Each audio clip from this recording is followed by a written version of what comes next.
Sa 8 bilyong tao sa mundo, naniniwala ka ba na may isang nakalaan para sa'yo? E paano kung nakita mo na siya?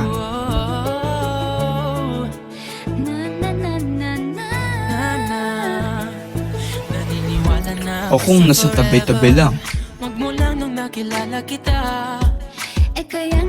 Baka naman hinihintay ka lang na dumating sa buhay niya. Pagkat sa'yo natagpuan ang pinakait sa akin. O paano kung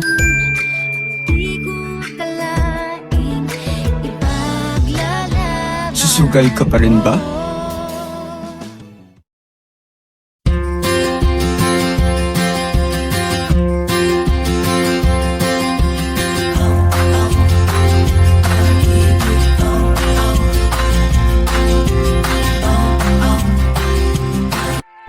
Sa mundo ng modern dating, ang pagpili ay nakasalalay na sa mga daliri mo.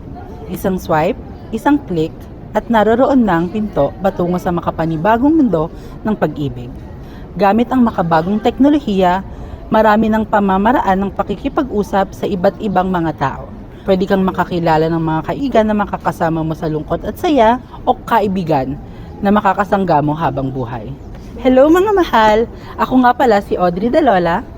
At ako naman si Sean Andrew Apolinario. Nandito kami ngayon sa loob ng Far Eastern University upang makialam, magtanong sa mga mag-aaral tungkol sa kanilang mga karanasan sa kanilang mga pag-ibig. Ikaw, kamusta ba ang buhay pag-ibig mo? Hay nako, wag na nga natin pag-usapan yan. Maghanap na lang tayo ng matatanungan dito. Pakilala po muna kayo, pangalan at yung kurso po. My name is Fiona Lauren R. Maglaya. Nag-aaral ako ngayon ng BS Nursing. Ako si CJ Alokin ng BSRT, first year, Human Settlement. My name is Mia, PS Psych. I'm Ramon, PS Psych. Rolin Sugalo po. DSTM po, Bachelor of Science in Tourism Management. I'm Vivian, 4th year student. Major ko BS Accountancy. So, gusto lang po namin kayo talaga. Kamusta naman po ang buhay pag-ibig? Okay naman. Healthy relationship with my girlfriend of 2 years po. Nasa loob ka ba ng relasyon ngayon? O hindi? Yes, nasa loob po. We're exclusively dating. Okay lang naman, masaya. Okay naman, masaya naman kami dalawa, going strong. Boring. Boring. Bakit po? Single. So, saan kayo unang nagkakilala? Her app is an online dating app for queer women actually. Yun, doon kami nagkakalala last 2 years ago. Pwede yung mga ikwento kung paano nagsimula? Well, actually, I wasn't really into dating that time. Parang casual stuff lang, flings, usually kaya nga nasa dating app, 'di ba? Pero when I met her, kasi first time niya nun sa dating app nung kunento niya sa akin. And nung nag-reply ako sa kanya, pinalipat niya agad ako sa IG. As we know, kung gumagamit ka kasi ng dating apps, alam mo na masyado mabilis pag lumipat ka agad kayo ng IG. So, ayun, that's how I gave her a chance. And eventually, kami, ayun. Nagkakilala kami nung March 19 last year, 2022, sa COD lang, sa Call of Duty sa laro. Mas okay naman kami ngayon, stay strong. We're blockmates, and I was there for her when she was feeling down, and then I talked to her more and more, and then we got closer, and then I found out she had interest too. Magkakilala kami dito sa FEU, first year. Kasi magkaklase kami. Tapos doon kami nagkamabutihan, ganun. Tapos hanggang sa yun na. Dumating na sa point na nanligaw na ako sa kanya. So, sino una nagkagusto sa inyong dalawa para sa'yo? Siyempre ako. Ako yung nanligaw sa kanya eh. Kasi nung una pa lang nakita ko siya, nagandahan na ako agad sa kanya eh. Tapos yung vibes niya din kasi is, yung alam mo yun, parang chill vibes lang ganun. Tapos mabilis mapakisamahan. Sa dating app, medyo may pag-aalangan po ba kayo makakilala ng mga bagong tao or sa... Yes, of course. Kasi very uso nun yung mga posers, yung gumagamit ng faces ng ibang tao. So, yes, I do try to double check naman kung sila ba talaga yung sinasabi nilang sila. Laging may ganun Kasi syempre like hindi na natin naiiwasan yung pagkakaroon ng expectation. Syempre picture lang and like part lang ng buhay ng tao yung nakikita natin. So may expectation talaga and then nakakontradict siya ng reality. Ano naman yung masasabi nyo sa parang may mga misconception o maling pagtingin sa mga I think magkaiba lang sila pero not all differences are bad naman. Kasi we're just trying to adapt with the times right now. So katulad ng pandemic, we couldn't meet new people that time kasi nga meron tayong mga lockdown. So we adapted and nagkaroon ng progress which is yung online dating. So I think nag-boom yung online dating at that time. Like mas tumaas yung ratings ng dating apps dahil doon. So I don't think there's anything bad naman ngayon sa makabagong uri ng pagde-date. Kasi we're still going through the same process naman, still getting to know each other on a different level nga lang or on a different scale kasi online madalas. Pero there's nothing bad about it, I think. namin hingi yung opinion nyo para sa dating pamaraan ng paliligaw. Definitely yung pagiging digital and physical. Kasi before talaga, yung effort na like maghahanapan kayo in person, yung parang alam mo kung saan spot kayo usually nagkikita, saan kayo usually nagmi-meet. Unlike now, it's more on like, nasan ka or like through messenger, tatawagan ka na lang, ganon. So, very different kasi with dating apps din. Kesa dati, magmi-meet kayo in classroom. Ngayon, magmi-meet kayo in Facebook dating or Bumble, ganon. Yung modern dating kasi sobrang dali na lang halos eh. Yan, tulad nung kanina, pwede kang gumamit ng mga dating app sa mga laro and basta sobrang dami talagang ways na madali makakuha ng isang partner or yung trip mo. Yung traditional naman, and goods ako doon kasi gusto ko nahirapan ako tsaka mas sweet siya eh.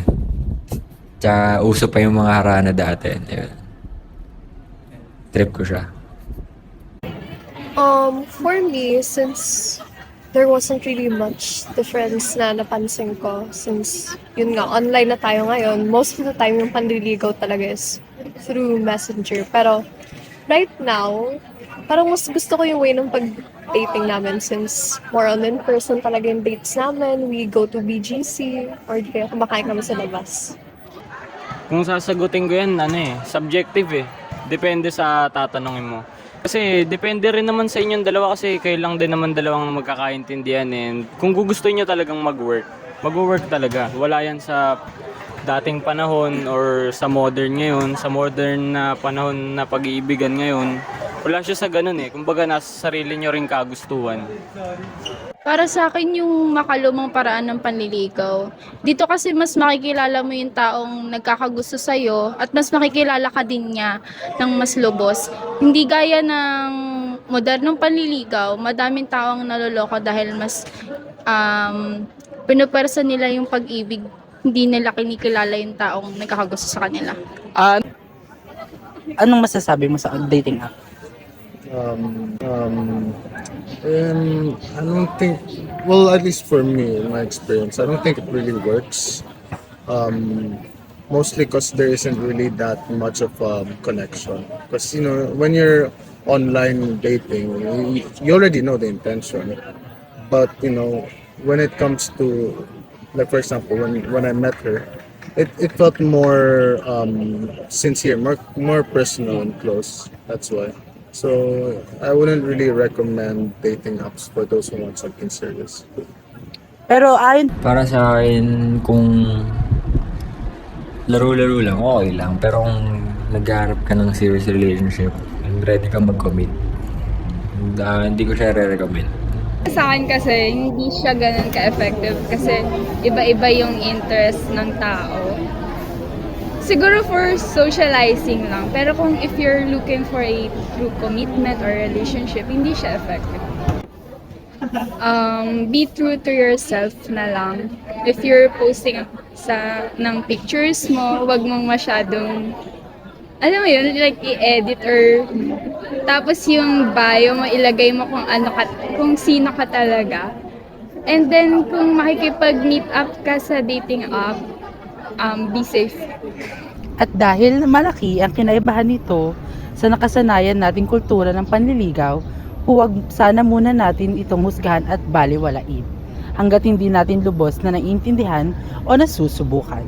Malay mo, dito mo na pala matatagpuan ang iyong happy ending.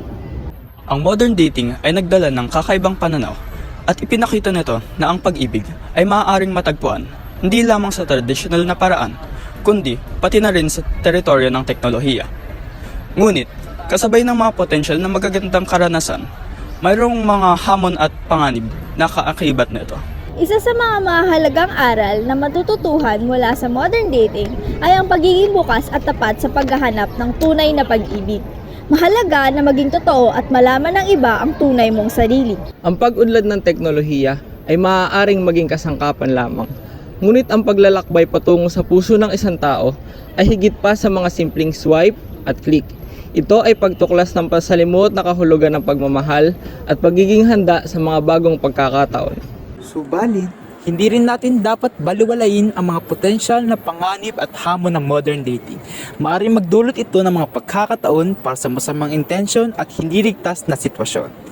Kahit mahalaga pa rin ang pagiging maingat, paggamit ng karampatang seguridad at pagtiwala sa sariling instingto. Ang modern dating ay isang paglalakbay na nagbibigay daan para sa mga pagkakataong hindi inaasahan at mga karanasang puno ng pag-asa. Sa kabila ng lahat ng nakakapanibagong teknolohiyang ito, hindi pa rin nagbabago ang katotohanan ang pag-ibig ay isang universal na damdamin na nagdadala ng ligaya at kaganapan sa ating mga puso. Ikaw, anong kwentong pag-ibig mo?